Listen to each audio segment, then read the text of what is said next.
Salut à tous, on se retrouve aujourd'hui pour une nouvelle vidéo, toujours dans le thème du water cooling. Dans cette vidéo, je vais vous montrer comment installer ce water block. Alors c'est valable pour pas mal d'autres water blocks. Donc ici j'en ai un de EK Water Block pour la 7950 et la 7970. Et donc je vais l'installer sur cette 7950. Comme vous pouvez le voir, c'est la version de base avec le PCB et la disposition des composants de base AMD. Alors, je l'ai aussi rappelé dans le guide, mais pour vérifier la compatibilité du bloc avec votre carte, il y a un site qui est réalisé par EK Water Block qui va vous permettre de vérifier ça. Alors, pour réaliser cette opération, il va surtout, et c'est très très important, quel que soit votre bloc, suivre le manuel. Alors ici, ils nous mettent déjà une photo du PCB et des connectiques arrière. Ils vont nous indiquer toutes les vis qu'il va falloir enlever. Donc je vais retourner à la carte. Vous pouvez voir qu'il y a pas mal de vis, la carte est assez longue, donc il y a pas mal de vis. Donc voilà, on a toutes ces vis là à détacher. Donc ça je vais le faire, il n'y a rien de pas compliqué, vous dévissez tout ça. Dans l'ordre, voilà, d'abord dévisser les vis à l'arrière ici.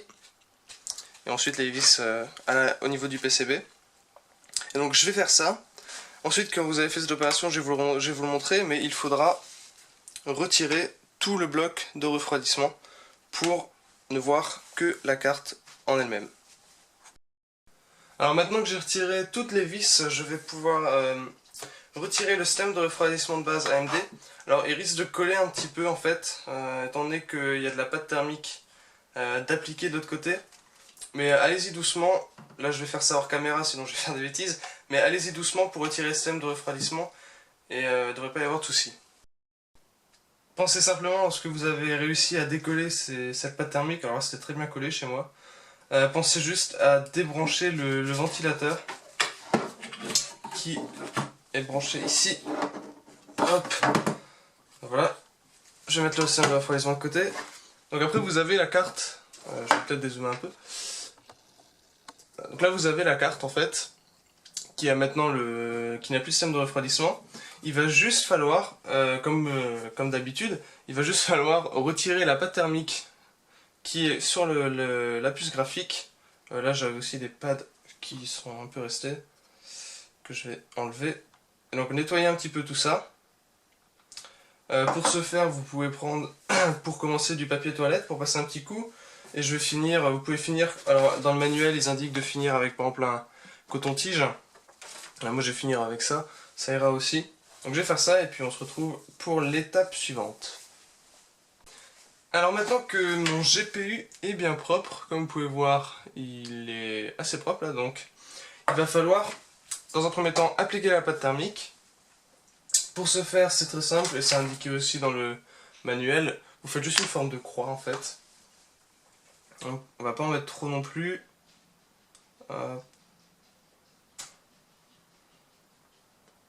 Voilà. La forme de croix habituelle pour la pâte thermique. Voilà, alors ensuite, l'étape suivante en fait, va être, et ça c'est un petit peu plus compliqué, va être d'appliquer ces plaques pour les mémoires vives, ici, et pour la phase d'alimentation. Alors, il y en a deux types, il y en a une plus épaisse et une plus fine. Alors, pour ça, il faut vraiment vous référer au manuel.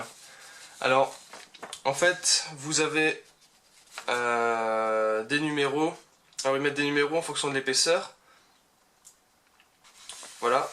Et ils vous indiquent le schéma qu'il faudra couper. Donc, vous pouvez voir que le grand, je vais devoir couper plein de petits carrés.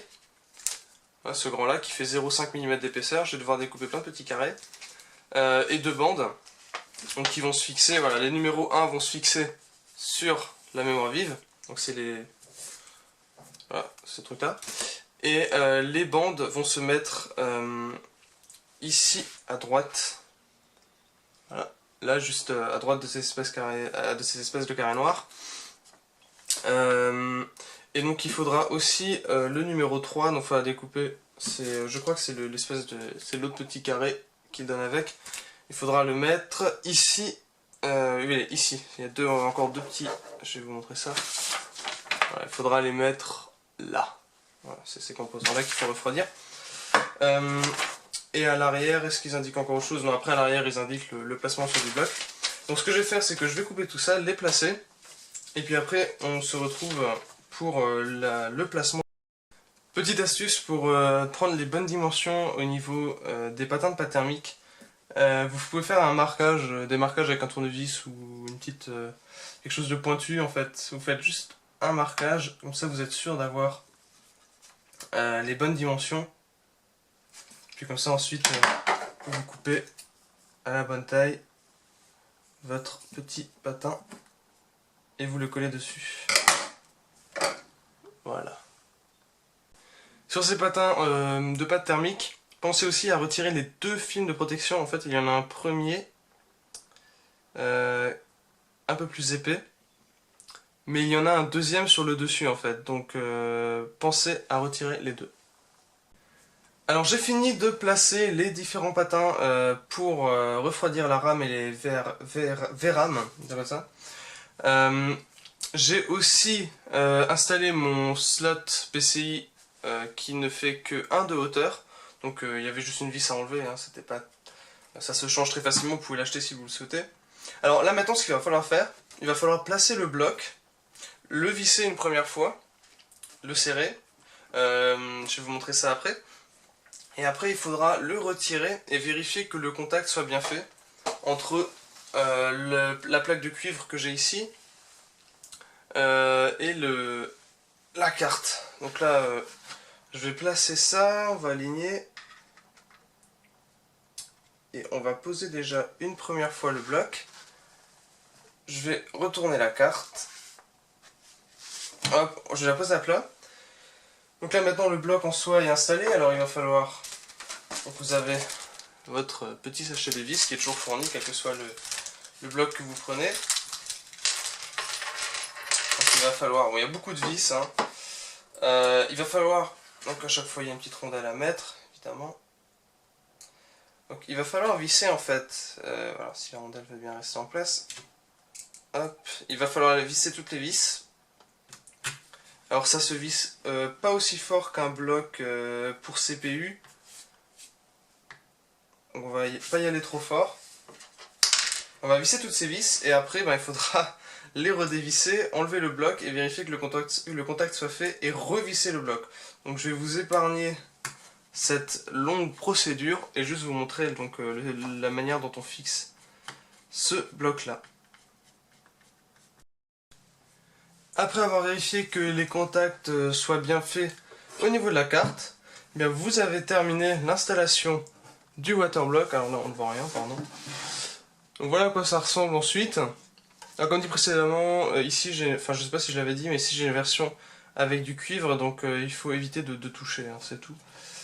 Voilà à quoi ça ressemble. Donc là j'ai vissé à l'arrière toutes les vis. Alors ce que vous pouvez faire, si vous voulez que votre carte soit encore plus jolie, c'est d'installer une plaque arrière, comme celle-ci.